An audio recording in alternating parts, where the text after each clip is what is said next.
ఓం సమర్థ సద్గురు శ్రీ సాయినాథాయ నమః. శ్రీ సాయి లీలామృతం అధ్యాయం 1. మీరెవరు అని అడిగితే, వటవృక్షము మూలము, మూలానికి మూలము, మాది దత్తనగరము అని చెప్పారు శ్రీ అక్కలకోట స్వామి. ఆయనే ఇంకొకసారి అఖండ విశ్వమే మేము అన్నారు. శ్రీ సాయిబాబా యొక్క మరొక రూపమే శ్రీ అక్కలకోట స్వామి. వీరిద్దరి చరిత్రలు దత్తావతారం అనే బంగారు నాణ్యానికి బొమ్మ బొరుసులు అనవచ్చు.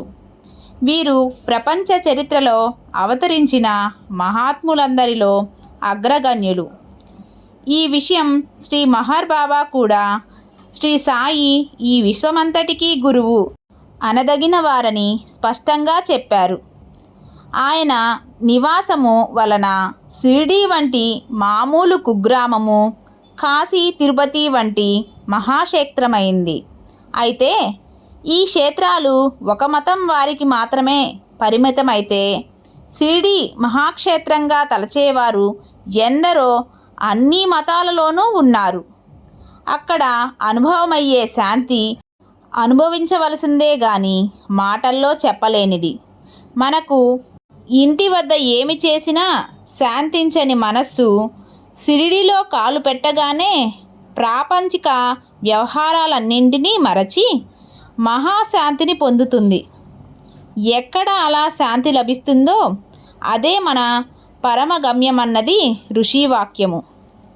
శ్రీ షిరిడీ సాయిబాబా షిరిడీలో సుమారు 60 సంవత్సరాలు నివసించినప్పటికీ ఆయన కీర్తి మధ్యాహ్న సూర్యుని శోభలాగా అన్ని దిక్కులా ఆ కాలంలోనే వ్యాపించినప్పటికీ అసలు ఆయన పేరేమో, ఊరేమో, తల్లిదండ్రులెవరో, కులగోత్రాలేమిటో ఎవరికీ తెలియలేదు. ఆయన దర్శనానికి నిత్యము ఎందరో అన్ని ప్రాంతాల నుండి వస్తుండేవారు. కానీ వారిలో ఏ ఒక్కరూ ఆయనను గురించి ఏమీ చెప్పలేకపోయారు. ఆయనతో సన్నిహితంగా చాలా కాలం ఉన్న వారు కూడా ఆయన నుండి ఈ వివరాలను తెలుసుకోలేకపోయారు. దైవం వల్లనే నిజానికి ఆయన నామరహితుడు. ఇలానే దైవం యొక్క గుణాలన్నీ బాబాలో సంపూర్ణంగా కనిపిస్తాయి. షిరిడీలో వెలసిన ఆ దైవమే తామన్న భ్రాంతి ఆయనకెప్పుడూ లేదు. సర్వగతమైన చైతన్యమే ఆయన నిజతత్వమని భక్తులందరూ అనుభవపూర్వకంగా గుర్తిస్తూ వచ్చారు. ఆ దేహానికి కారణమైన వారే తమ తల్లిదండ్రులు అని, వారు ఆ దేహానికి పెట్టిన పేరే ఆయన పేరని ఆయన ఎలా తలుస్తారు? ఈనాడు పెద్ద పెద్ద భవనాలతో, ఎన్నెన్నో దుకాణాలతో, వజ్రాల దీపాలలా వెలుగొందుతున్న షిరిడీలో రాజభవనం వంటి సమాధి మందిరంలో సింహాసనంపై కూర్చున్న సామ్రాట్టుల శ్రీ సాయినాథుని మూర్తి శోభిస్తూ ఉంటుంది. దేశ నలుమూలల నుండి వారి దర్బారుకు చేరిన భక్తులెందరో తెచ్చిన లెక్కలేనన్ని మాలలతోనూ, కొత్త వస్త్రాలతోనూ, ప్రతి క్షణము సరికొత్త అలంకరణతో వెలిగిపోతుంటారు. దీనికి నేటి షిరిడీ క్షేత్రానికి ఎంతో చక్కని పోలిక ఉంది. కానీ సుమారు 130 సంవత్సరాల క్రితం ఆ జిల్లాలోనే ఎక్కువ మందికి తెలియని చిన్న గ్రామాలలో ఆనాటి షిరిడీ. అక్కడ 80 గడపలకు మించి ఉండేవి కావు. దాదాపు ఇళ్ళన్నీ మట్టి కట్టడాలే. 1-2 గుడిసెల్లో నిత్యావసర వస్తువులు అమ్మేవారు. గ్రామానికి అన్ని వైపులా తుమ్మ పొదలు, చిట్టడవి, పొలాలు ఉండేవి. అరుదుగా ఎప్పుడైనా ఆ ఊళ్ళోకి గుర్రపు బండి వస్తే ఆ గ్రామంలోని పిల్లలు, పెద్దలు చోద్యంగా చూసేవారు. నిజానికి ఆ సమీపంలోని రహతా గ్రామానికి మాలపల్లె షిరిడీ. ఆ గ్రామంలో జరిగే గొప్ప వేడుక వారానికి ఒకసారి జరిగే సంత మాత్రమే. ఎప్పుడైనా కాలినడకన దేశ సంచారం చేసే యాత్రికులు, సాధువులు, ఫకీర్లు ఆ గ్రామంలోని మారుతి ఆలయంలోనే లేక తాకియాలోనో బస చేసేవారు. ఆనాటి షిరిడీలో ఈనాటి మన జీవితంలో లాగానే సరి అయిన వీధి కానీ వీధి దీపాలు కానీ ఉండేవి కావు.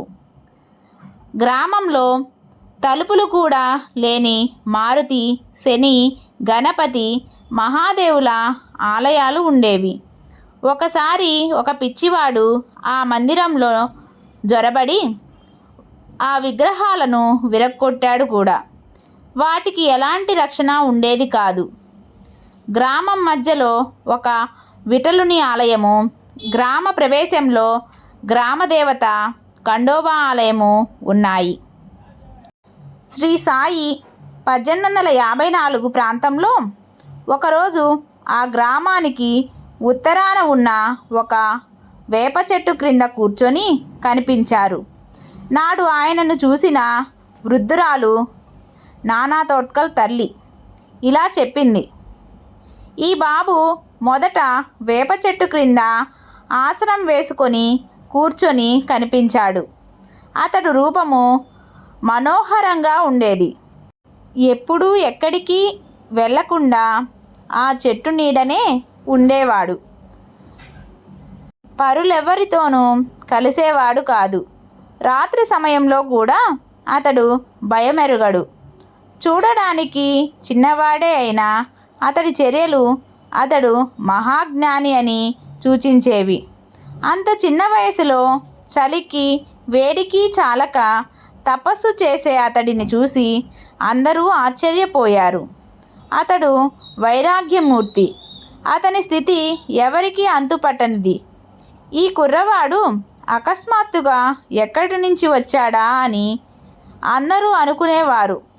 ఒకసారి గ్రామదేవత ఖండోబా ఒకరికి పూనితే గ్రామస్తులందరూ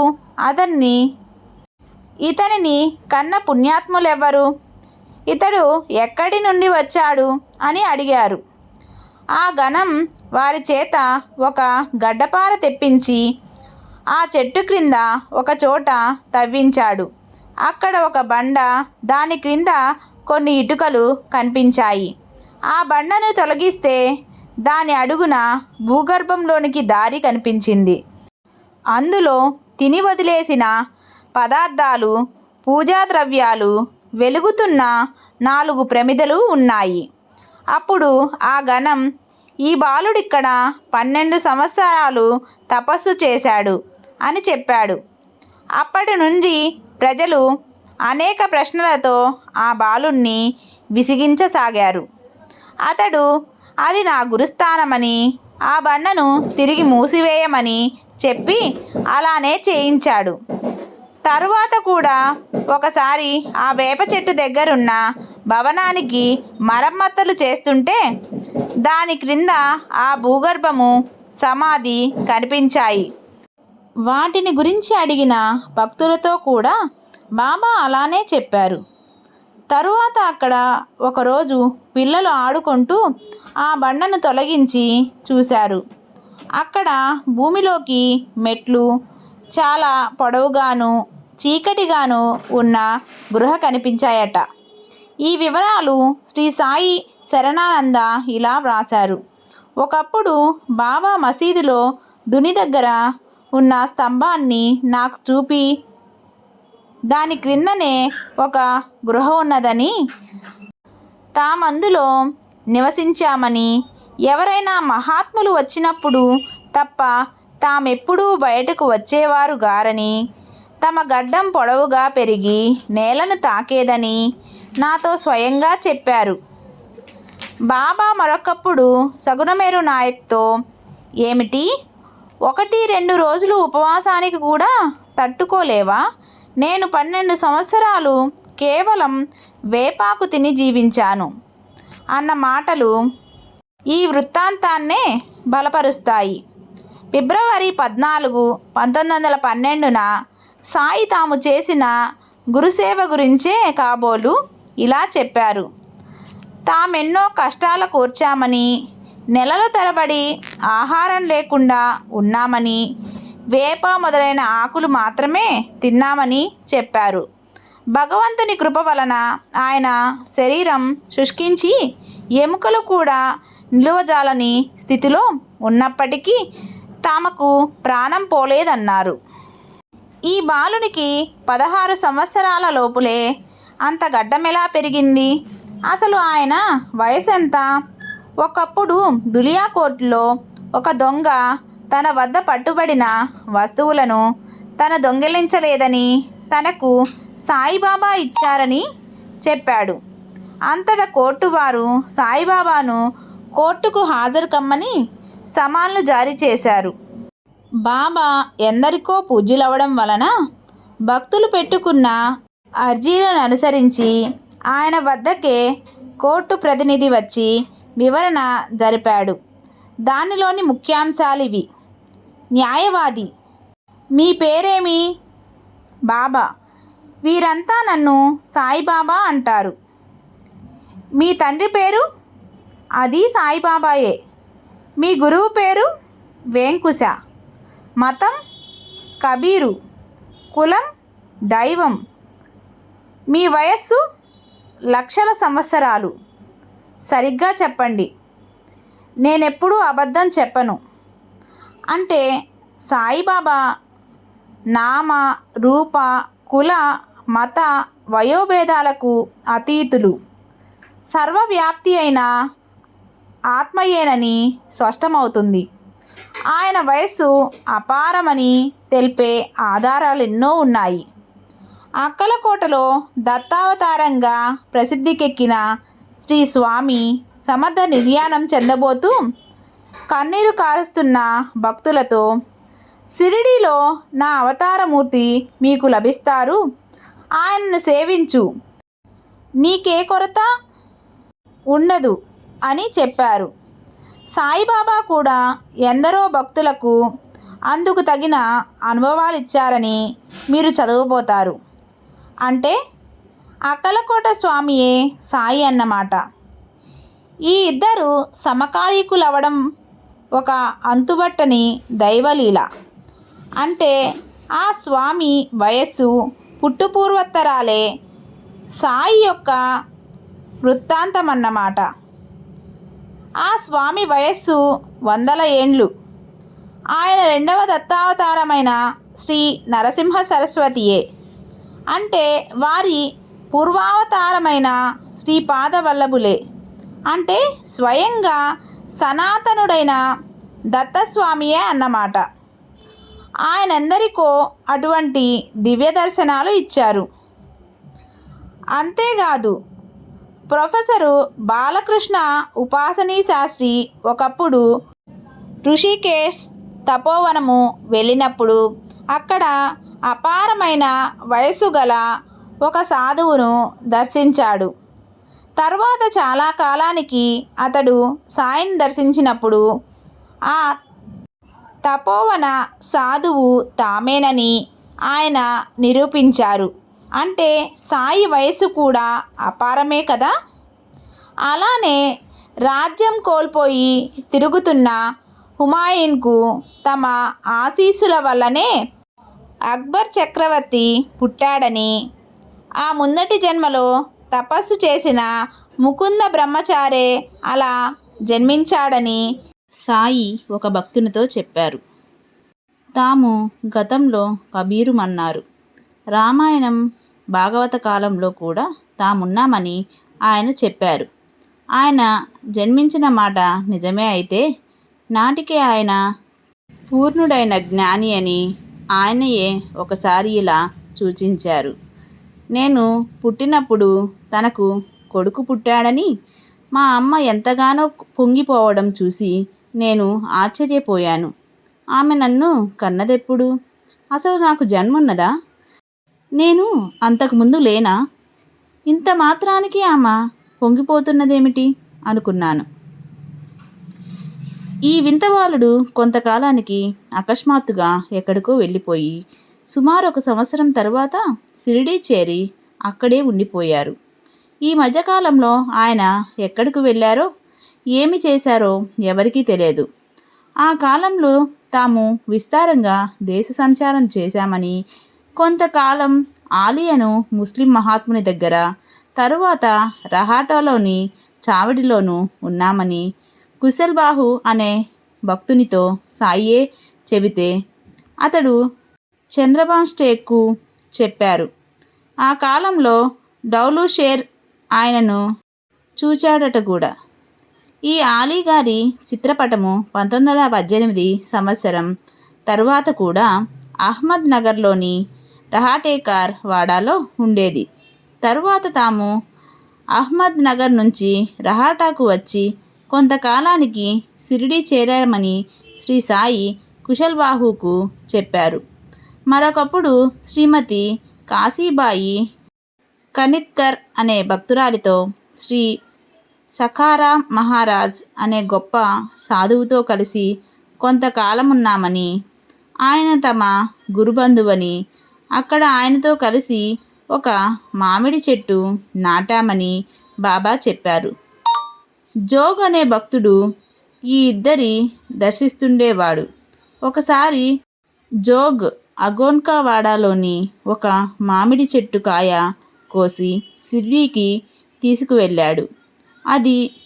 కానీ అది పచ్చిదని, దారిలో 2 మామిడి పండ్లు కొని అతడు బాబాకు సమర్పించాడు.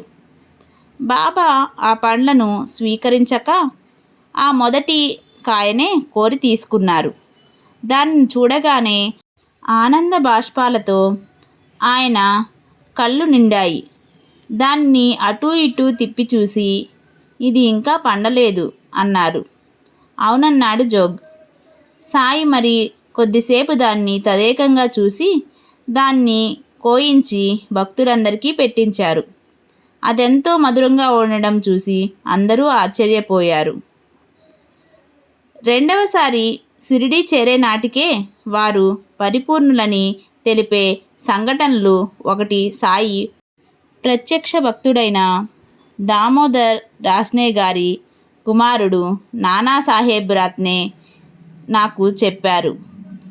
ఈయన శ్రీ గాడ్గి మహారాజ్ అనే మహాత్మునికి తన ఇంట ఆతిథ్యం ఇచ్చి వారి గురుసేవన గురించి అడిగితే ఆయన ఇలా చెప్పారట. మేము సామాన్యంగా ఆ వృత్తాంతము ఎవరికీ చెప్పము. మా తల్లిదండ్రులు చాకలివారు. సేవ్గావ్ పతర్ది అనే ఊళ్ళో ఒక బట్టల దుకాణంలో పనిచేసేవాణ్ణి. ఒకరోజు దివ్య వచ్చస్సు గల ఫకీరు ఆ గ్రామానికి వచ్చారు. ఆయన సెలు మాన్వంత్ నుండి వచ్చారట. ఆయన ముస్లిం అన్న భావంతో ఎవరు భిక్ష వేయలేదు. మా దుకాణంలో కూడా యజమాని లేడు, పొమ్మన్నారు. నాకు ఆయనను చూస్తూనే భిక్ష వేయాలనిపించి పరుగున పోయి రొట్టెలు కూర తెచ్చేసరికి ఆయన వెళ్ళిపోయారు. నేను ఆయనను వెతుకుతూ పోయేసరికి ఆయన ఒక ఏకాంత స్థలంలో కూర్చొని చేనులోని జొన్న కంకులు కోసుకొని తింటున్నారు.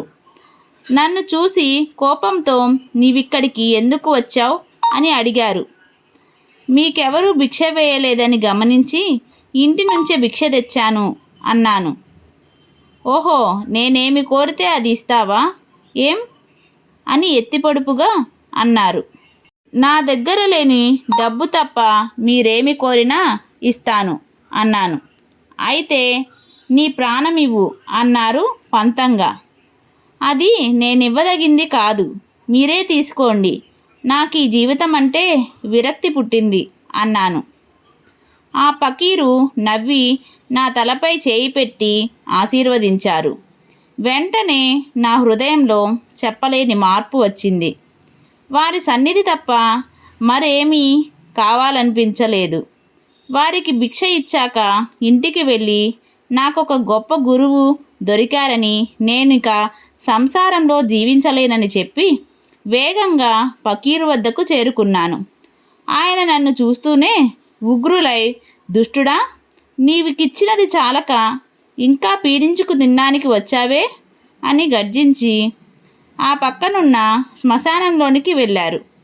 నేను మిమ్మల్ని విడిచి బతకలేను అంటూ వారిని అనుసరించాను. అక్కడొక సమాధి పక్కన గుంత తవ్వి అందులో 2 కుండలు నీరు పోయమన్నారు. నేను అలానే చేశాను. ఆయన ఆ నీరు 3 దోసిళ్ళు త్రాగి నన్ను తాగమన్నారు. అది తాగగానే నాకు చాలాసేపు బాహ్యస్పృతి లేకుండా పోయింది.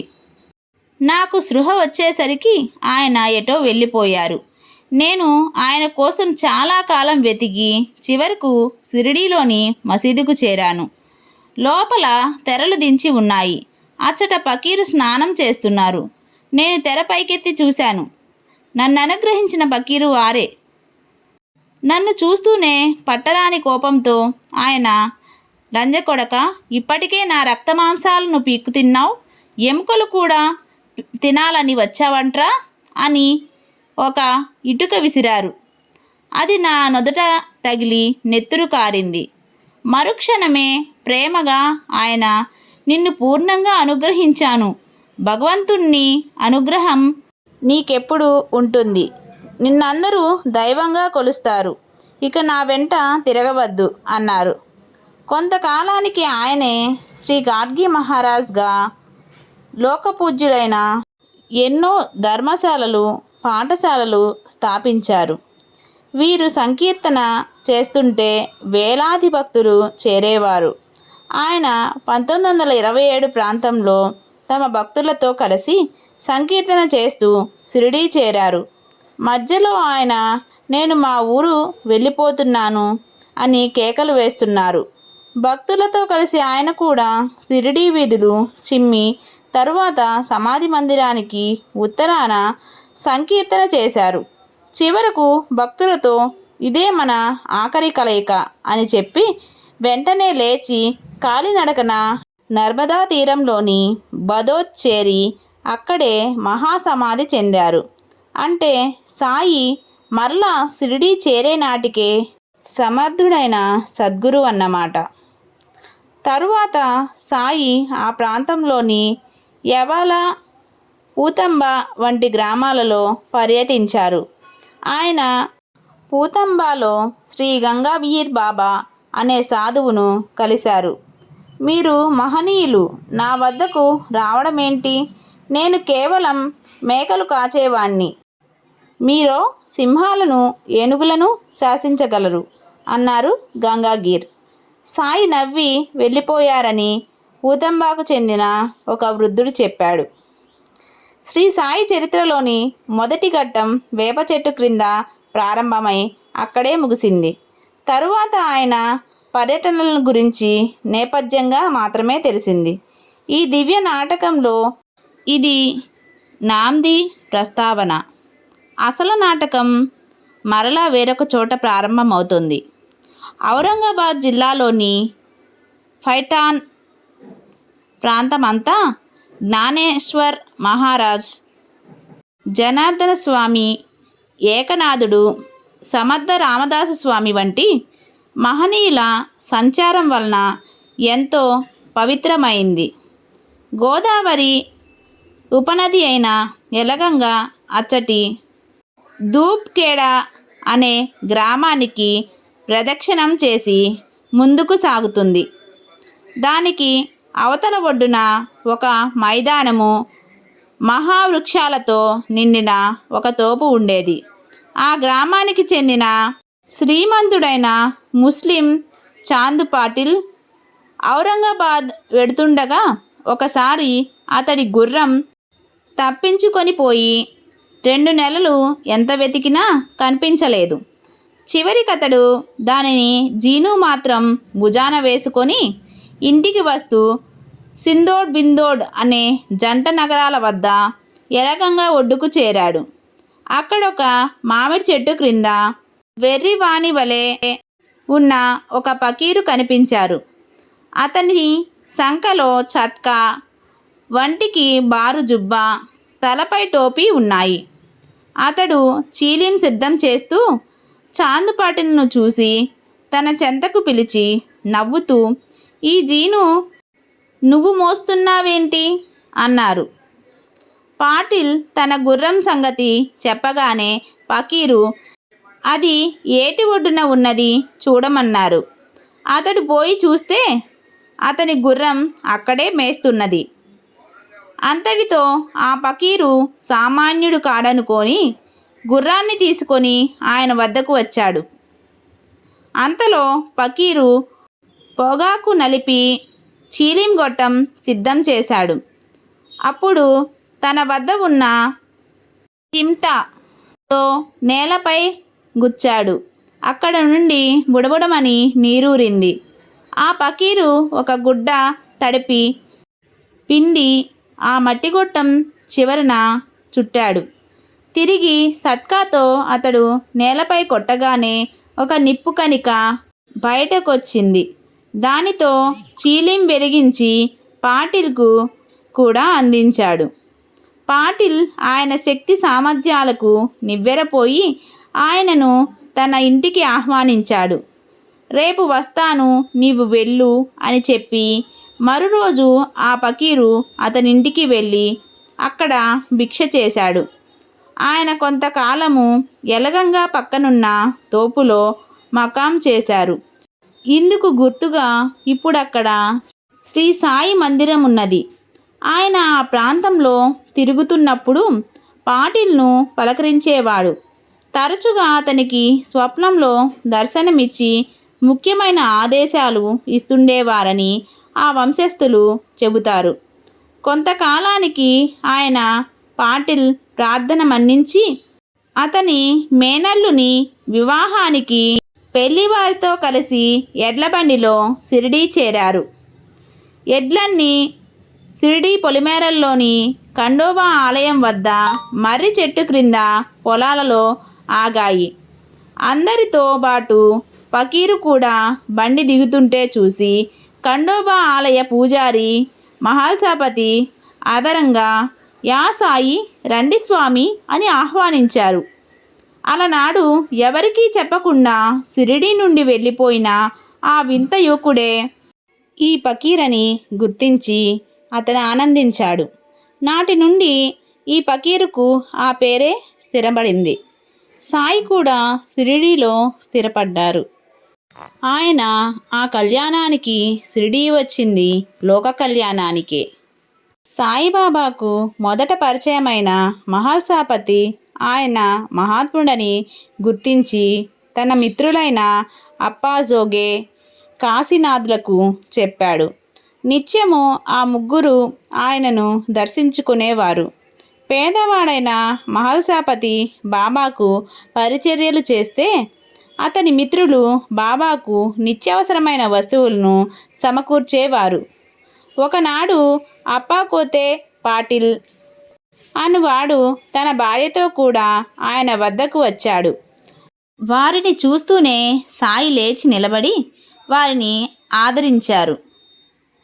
అతని భార్య బాయిజాబాయి తన సోదరి అని చెప్పారు.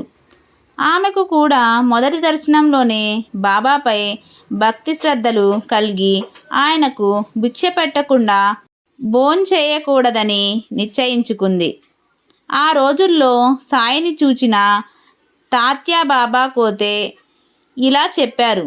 శ్రీ సాయి షిరిడీ గడ్డ మీద అడుగుపెట్టే నాటికి ఆయనకు 6 లేక 7 సంవత్సరాలుంటాయి. ఆయనకొక నిర్ణీతమైన నివాసమే ఉండేది కాదు. తరువాత ఆయన వేప చెట్టు క్రింద కొంతకాలం నివసించారు. అప్పటికి ఆయన వయసు సుమారు 18 లేక 19 సంవత్సరాలు ఉండేవి. ఆయనకు సన్నని మీసం ఉండేది. ఆయన మొదట షిరిడీ వచ్చేటప్పుడు ఆకుపచ్చని కఫీ, ఆకుపచ్చ తలకట్టు ధరించేవారు. ఆ రోజుల్లోనే ఆయన చూసిన రామ్గీర్ బువా ఆయన ఇలా వర్ణించాడు. ఆయనకు జుట్టు నడుం వరకు పెరిగి ఉండేది. ఆయన చేతిలో సటాక, చీలీం గొట్టము, అగ్గిపెట్టె ఉండేవి. నిత్యం గ్రామంలో భిక్ష చేసేవారు. ఆ రోజుల్లో ఆయన రోగులకు ఉచితంగా వైద్యము, అవసరమైతే స్వయంగా రోగికి పరిచర్యలు కూడా చేసేవారు. ఉదాహరణకు ఒక రోగికి సాయి మందిచ్చి అతని కణతల మీద, వీపు మీద సూదులతో కాల్చారు. అంతటితో అతని ఆ వ్యాధి తగ్గిపోయింది. అలానే గణపత్ హరికానాడేకు కుష్టు, జ్వరము వచ్చాయి. అతని చికిత్సకని బాబాను వారింటికి తీసుకొచ్చాడు అమీన్ బాయి. బాబా అతనిని పరిశీలించి అతనికొక పామును పట్టుకోమని, కుష్ఠరోగిని పాము కరవదని చెప్పి అతడు పట్టుకున్న పాము విషంతోనే మందు చేసి అతనికి ఇచ్చారు. అతనికి దాంపత్యం నిషేధించారు. అతనికి వ్యాధి తగ్గనారంభించేసరికి అతడు నియమం ఉల్లంఘించడంతో రోగం తిరగబెట్టింది. బాబా అతనికి ఇంకా మందివ్వలేదు. కొద్ది రోజులలోనే అతడు మరణించాడు. అప్పటి నుండి సాయి రోగులకు మందివ్వడం మానేసి ఊదీ మాత్రమే ఇవ్వసాగారు. సాయి చరిత్రలోని ఈ మొదటి దశ నుంచి ఆయనతో ఎంతో సన్నిహితంగా ఉన్న తాత్యా కోతే పాటిల్ ఇంకా ఇలా చెప్పారు. శ్రీ సాయి షిరిడీ గడ్డ మీద అడుగుపెట్టినప్పటికీ ఆయనకొక నిర్ణీతమైన నివాస స్థలమే ఉండేది కాదు. కొద్ది నెలల తరువాత ఆయన మసీదులో సుమారు 10 మాసాలు ఉన్నారు.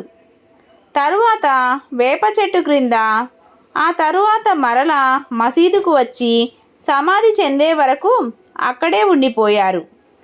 నేను మారుతి ఆలయంలోని స్కూల్లో చదువుకుంటుండగా బాబా భిక్షకు మా ఇంటికి వచ్చేవారు. నేను మరికొందరు పిల్లలు మసీదు ముంగిట నిలిచి బాబాను వెక్కిరించి కవ్వించేవారము. ఆయనకు సన్నని మీసం ఉండేది. ఆయనెప్పుడు మసీదులో ఒక స్తంభం పక్కనే మౌనంగా కూర్చొని ఉండేవారు. రఘు పాటిల్ రోజు మసీదు గేటు వద్ద నిలిచి ఆయనపై రాళ్ళు రువ్వేవాడు. ఒక్కొక్కప్పుడు బాబా మమ్మల్ని తిట్టేవారు. మేము పెద్దగా నవ్వి ఆయన సట్కా తీసుకోగానే పరిగెత్తేవాళ్ళం. మసీదులో 2-3 సంవత్సరాలు నివసించాక ఆయన లిండి మరియు సిరా అను ఉపనదుల మధ్యనున్న చెట్ల తోపులో సుమారు 2 సంవత్సరాల 6 మాసాలు ఉన్నారు. అక్కడ భక్తులలో ఎవరో ఒకరు నిత్యము ఆయనకు భిక్ష ఇచ్చేవారు. నేను, రఘు పాటిల్ మరిద్దరు ముగ్గురితో కలిసి ఆయనను దర్శించేవాళ్ళము.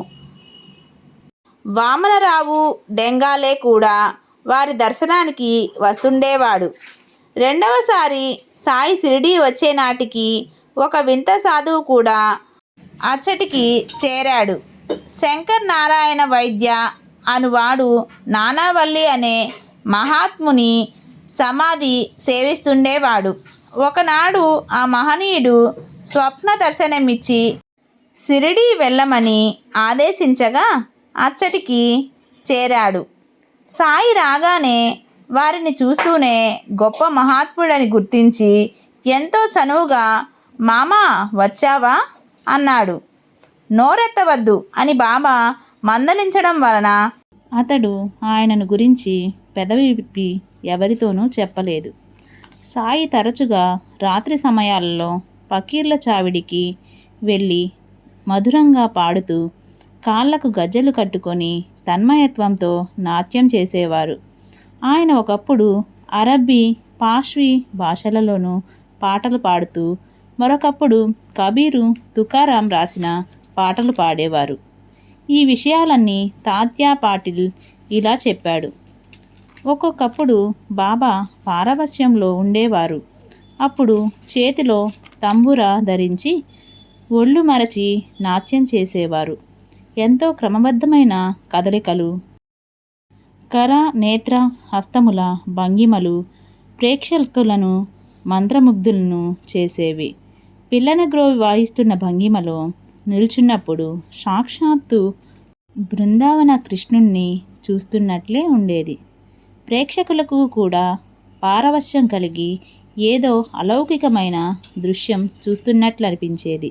ఇలా 1890 వరకు చేశారు.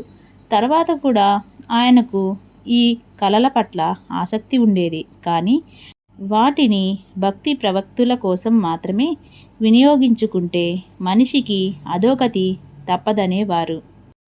బాబా ప్రతి గ్రామంలో జన్మించి బాల్యంలో ఒక ఫకీరుకు అప్పగించబడ్డారని, కొంతకాలానికి సెలు గ్రామంలోని వేంకుస అనే హిందూ గురువుకు అప్పగించబడ్డారని, వారి సేవలో సర్వశక్తులను పొంది షిరిడీ చేరారన్న కథకు ఆధారం ఎక్కడా కనిపించదు.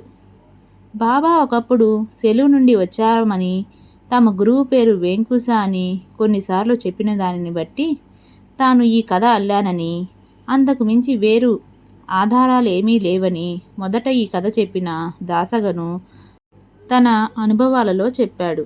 కానీ బాబా ఒకప్పుడు తమ గురువు రోషన్ షా అని, ఆయనను షిరిడీలో సేవించానని, వారి సమాధి అచ్చట వేప చెట్టు క్రింద ఉన్నదని, తాము అనాదిగా షిరిడీలోనే ఉంటున్నామని చెప్పిన దానితోను గాని, ఆయన శ్రీ అక్కలకోట స్వామి యొక్క మరో రూపం అన్నదానికి గాని సరిపోదు. తాము అహ్మద్ నగర్ రహాటాల నుండి వచ్చామని, నేనిక్కడకు ఔరంగాబాదు నుండి వచ్చాను, మా మామ నన్నిక్కడకు తీసుకొని వచ్చాడు, నా తల్లిదండ్రులను విడిచి గంగా తీరానికి వచ్చే నాటికి నాకు 8 సంవత్సరాలు, అచ్చటి నుండి షిరిడీ వచ్చాను అని వేరే సందర్భంలో చెప్పిన వాటితోనూ ఈ కథ పొసగదు.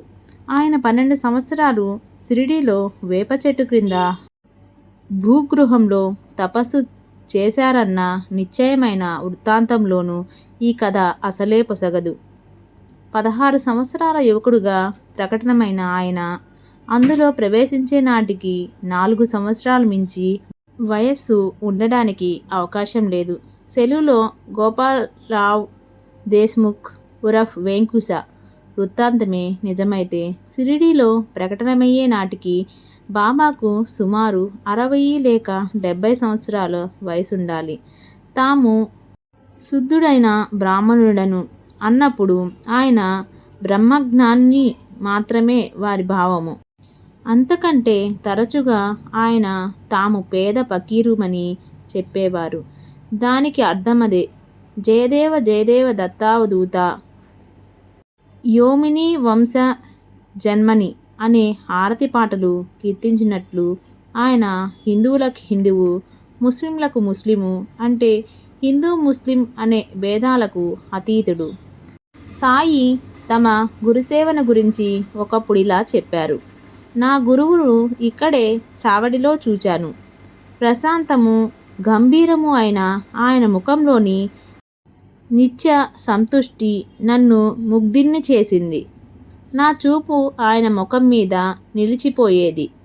క్షణమాత్రము ఎడబాటును కూడా సహించలేకపోయేవాణ్ణి. వారి సన్నిధిలో నాకు ఆకలి దప్పులు కూడా తెలిసేవిగావు. ఆయనను 12 సంవత్సరాలు పైగా నిండు హృదయంతో సేవించాను. ధ్యానస్థులైన ఆయన తమకు దేహమున్నదనే సంగతి మరచి కూర్చున్న చోటు నుండి ఏ అవసరం కోసము లేచేవారు గాదు. నేను ఆయన చేత ఆహారం తినిపించి గుడ్డలు మార్చి ఆ ప్రదేశం శుభ్రం చేసేవాణ్ణి. ఆయన నుండి ఏదైనా మంత్రం ఉపదేశంగా పొంది జపించాలని తలచాను. కానీ ఆయన నా చెవిలో ఏ మంత్రమూ ఉపదేశించలేదు. ఆయన నన్ను 2 పైసలు దక్షిణ కోరారు. తాము కోరినది ప్రభుత్వం వారు ముద్రించిన లోహపు కాసులు కావని, 1 పైసా నిష్ఠ, 2వ పైసా సబూరి అని ఆయన వివరించారు. వెంటనే అవి సమర్పించాను. నా సేవకు సంతోషించి, నీవెక్కడున్నా సరే, ఇక్కడ కానీ సప్త సముద్రాలకు అవతల గాని నీ వెంట ఉండి కాపాడుతాను అని ఆశీర్వదించారు. ఈనాటి నా ప్రతిభకంతటికి కర్తలు వారే. ఇదంతా వారి ఆశీస్సుల ఫలమే. బాబా స్వయంగా సాయి శరణానందునితో తమ గురువు పేరు రోషన్ షా అని చెప్పారు. ఆయన చెప్పిన దానిని బట్టి రోషన్ షా పరమపదించాక వారిని బాబాయే వేప చెట్టు క్రింద సమాధి చేసినట్లు తోస్తుందని సాయి శరణానంద వ్రాశారు. సాయి ఆ గురువు పేరును హరివినాయక్ సాటేతో కూడా చెప్పారట. కానీ అది తమకు గుర్తులేదని, ఆ పేరు షా అనో లేక సా అనో అంతమవుతుందని అతడు వ్రాశారు. మరొకప్పుడు బాబా తన గురుసేవ వృత్తాంతమే మరొకలా చెప్పారు. ఒకప్పుడు నలుగురు కలిసి పవిత్ర గ్రంథాలను చదివి చర్చించుకున్నాము. మొదటివాడు ఎవరికి వారే ఉద్ధరించుకోవాలి కానీ ఇతరులపై ఆధారపడకూడదు అన్నాడు. రెండవవాడు సర్వసాక్షి అయిన ఆత్మమే సత్యం, దానిని గుర్తిస్తూ మనస్సును నిగ్రహించిన వాడే ధన్యుడు అన్నాడు. మూడవవాడు ఈ ప్రపంచం అనిత్యం, నిరాకారమైనదే సత్యం, దీనిని వివేకంతో గుర్తిస్తూ ఉండడమే ముక్తికి మార్గం అన్నాడు. నేను కేవలం గ్రంథ పాండిత్యం వ్యర్థమని సర్వధర్మం ఆచరిస్తూ గురువే సర్వవ్యాప్తి అయిన దైవమన్న విశ్వాసంతో తాను మన ధన ప్రాణాలను గురువుకు అర్పించాలి అన్నాను. ఇలా చర్చించుకుంటూ మేమొక అడవిలోకి ప్రవేశించాము. దారిలో ఒక కూలివాడు కనిపించి మేమెక్కడికి పోతున్నామని అడిగితే మేము చెప్పలేదు. మేము దారి తప్పే ప్రమాదమున్నదని, మార్గదర్శిని తీసుకొని పోవడము మంచిదని చెప్పి మీ లక్ష్యమేమో నాకు చెప్పనవసరము లేదు, కానీ కొంతసేపు విశ్రాంతిగా కూర్చొని రొట్టె నీరు తీసుకొని వెళ్ళవచ్చు కదా అన్నాడతడు. మేము ఆయన సలహాలను నిరాకరించి వెళ్ళి దారి తప్పాము. చివరకు కేవలం పూర్వపుణ్యం వల్ల మాత్రమే మేము బయలుదేరిన చోటికి చేరాము. మాకు మళ్ళీ ఆ కూలివాడు ఎదురై మీ తెలివిపై ఆధారపడడం వలన దారి తప్పారు. అన్నింటిలోనూ మార్గదర్శి ఎప్పుడూ అవసరమే.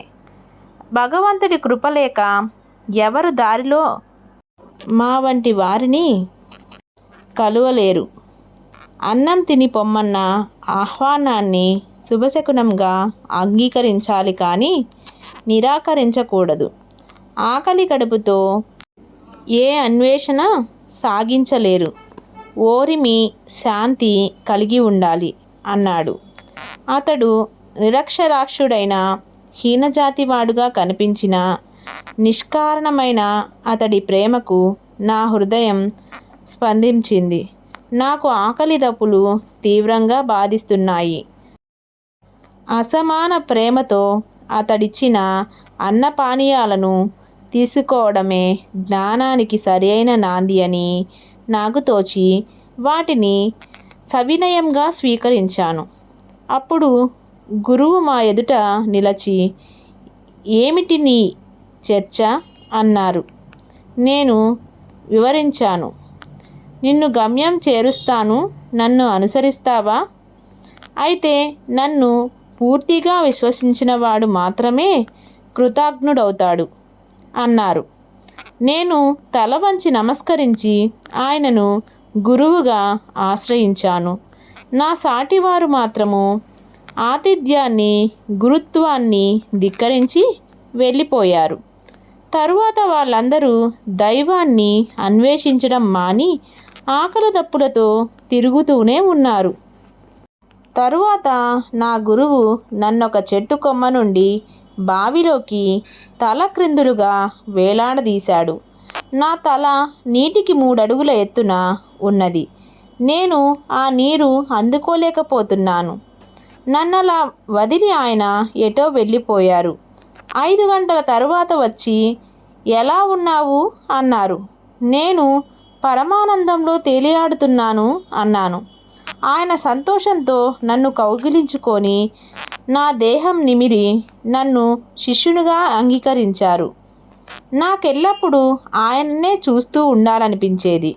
నా తల్లిదండ్రులను, కోర్కెలను మరచి ఇక ఇంటికి వెళ్ళాలన్న తలంపే రాలేదు. నా జీవశక్తినంతటినీ నా దృష్టిని ఆయన ముఖం మీద లగ్నం చేశాను. ఆయనే నా జ్ఞానమూర్తి అని చెప్పారు. పై వృత్తాంతాలు మనకు నిస్సందేహంగా తెలిపేదిది. సాయి జన్మతః పూర్ణులైన లోకానికి ఆదర్శంగా ఒక సద్గురువును సేవించారు. ఆయన నిద్రించేటప్పుడు ఒక ఇటుకరాయిను తమ తల క్రింద, కూర్చున్నప్పుడు చేతి క్రింద ఉంచుకునేవారు.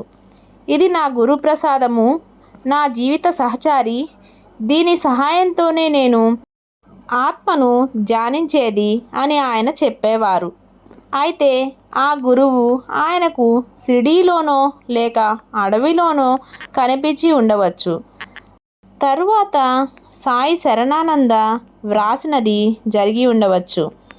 సాయి వలె ఆ గురువు కూడా కులమత భేదాలకు అతీతుడని తెలపడానికి ఆయన పేరు వెంకుస అని కొందరితోనూ, రోషన్ సా అని కొందరితోనూ వారి వారి భావాలను బట్టి తెలిపి ఉండవచ్చు. కానీ కొందరు చరిత్రకారులు సాయిని ఆ గురువు తలక్రిందులుగా వేలాడదీసిన వృత్తాంతం కేవలం సంకేతమేమోనని, వాస్తవమై ఉండజాలదని వ్రాశారు. కారణం, తలకిందులుగా వేలాడదీస్తే ఎవరికైనా ఆనందం కలగదన్నారు. కానీ సాయికి సమకాలీకుడైన ముస్లిం మహనీయుడు తాజుద్దీన్ బాబా అట్టి అనుభవాలను ఒక భక్తునికి ప్రసాదించారు. వెనుక బాబా ఫరీద్ గంజ్ షక్కర్, ఇటీవల శ్రీ అవధూత వెంకయ్య స్వామి వంటి మహనీయులు ఎందరో ఇటువంటి సాధన చేశారని చరిత్రలు చెబుతున్నాయి. శ్రీ సాయిబాబా షిరిడీలో ప్రకటనమయ్యాక కొంతకాలం దేశ సంచారం చేసినా మరలా షిరిడీనే తమ ముఖ్యస్థానంగా ఎన్నుకున్నారు. ఆ విషయమై ఆయన అప్పుడప్పుడు భక్తులతో చెప్పిన విశేషాలు వేరువేరుగా ఉన్నా వాటి వలన ప్రతి సెలువు వెంకుశ కథ మాత్రం నిరాధారమని తెలుస్తుంది. షిరిడి మరి 3 ఇతర గ్రామాలు తమ యజమాని ప్రసాదించారని ఆయన చెబుతుండేవారు. అనాదిగా ఆ గ్రామం తమ ఆప్తుల నిలయమని, తమ అత్తగారి ఇల్లని, అక్కడ పూర్వం తమ వారంతా నివసించేవారని ఆయన వేరువేరు సందర్భాల్లో చెప్పారు. ఒకప్పుడు తామొక్కరే అక్కడకు వచ్చామనేవారు. తమ భక్తులను తరింపచేయడానికి మరికొందరితో కలిసి వచ్చామని కొన్ని సందర్భాలలోనూ, తమ గురువును సేవించడానికి వచ్చామని మరొకసారి చెబుతుండేవారు. ఆయన తరచుగా చెప్పిన వృత్తాంతమిలా ఉన్నది. 2 శతాబ్దాల తరువాత తాము మరలా అచ్చటికి వచ్చామని, అంతకు పూర్వము కూడా ఎన్నోసార్లు అక్కడ నివసించామని ఆయన అంటుండేవారు. వారి స్వస్థానము వేరెక్కడో ఉన్నదని, అక్కడి వారి వంశస్థులకు ఆస్తిపాస్తులున్నాయని చెబుతుండేవారు. అక్కడ వివిధ కళలు, వృత్తులలోనే గాక సిరి సంపదలతో పాటు భక్తి దయలలో కూడా సాటిలేని వారెందరో ఉండేవారని చెప్పేవారు. స్థానిక ప్రజలపై వారికి గల మక్కువ గురించి చెప్పేటప్పుడు నిమ్గావ్, రుయి, రహాటా, పింపుల్గావ్, కోపోర్గావ్, పూతంబా, జల్లా వంటి గ్రామాల గురించి ఆయన తరచుగా ప్రస్తావించేవారు. దీనిని బట్టి మనకు తెలియని మహనీయులు ఎందరో అక్కడ నివసించారని, అందువలన ఆ ప్రాంతము ఎంతో పవిత్రమైనదని తెలుస్తుంది. ఒకప్పుడు ఆయన తన పూర్వీకులు షిరిడీలో నివసించారని, అందుకే తాము కూడా మరలా ఇక్కడ నివసిస్తున్నామని చెప్పేవారు.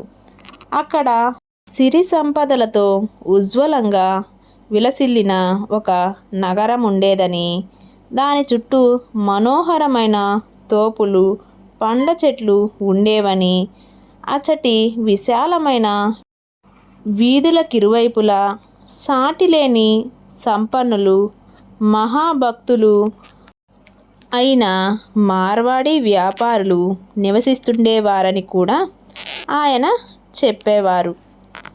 అలా షిరిడీ వారి పెద్దల నివాసమైనందువల్లనే సాయి కూడా మరలా షిరిడీలోనే నివసిస్తున్నారన్నమాట. ఇన్ని సందర్భాలలోనూ ఆయన ప్రతి గ్రామంలో పుట్టి సెలూలో పెరిగి అక్కడి నుండి షిరిడీ చేరారని కించిత్తైనా ఆచూకీ లేదు. తాము సెలూ నుండి వచ్చామని చెప్పిన మాట రెండవసారి షిరిడీకి వచ్చే ముందు దూద్ఖేడ, పూతంబ వెళ్ళినట్లే సెలూ కూడా వెళ్ళి వచ్చారని మాత్రమే ఆయన భావమై ఉండాలి. అలనాడు సాయిని సన్నిహితంగా సేవించిన వారిలో ఆయన చెప్పిన వివరాలన్నీ హరివినాయక్ సాటే సేకరించి గ్రంథస్థం చేశారు. ఒకనాడు సాయి నివాసం వలన గొప్ప పుణ్యక్షేత్రంగాను సిరి సంపదల గల నగరంగాను ఉన్న షిరిడీ కాలగతిలో కుగ్రామమైపోతుందని, అది ఈనాడు మరలా వారిక్కడ అవతరించడం వలన అంతటి పుణ్యక్షేత్రం అవుతుందని, ముందు ముందు మహానగరంగా రూపొందగలదని మనం తలవవచ్చు. వెనుక శిలాది అను పేరుగల ఈ గ్రామము మరొక పండరీపురం అవుతుందని, సాయినాథుడే అచ్చట రామావారుడని, దాసగను షిరిడి మాజే పండరిపుర సాయిబాబా రామావార అని కీర్తించాడు. ఓం శ్రీ సమర్థ సద్గురు శ్రీ సాయినాథాయ నమః. శ్రీ సాయి లీలామృతము 1వ అధ్యాయం సంపూర్ణం.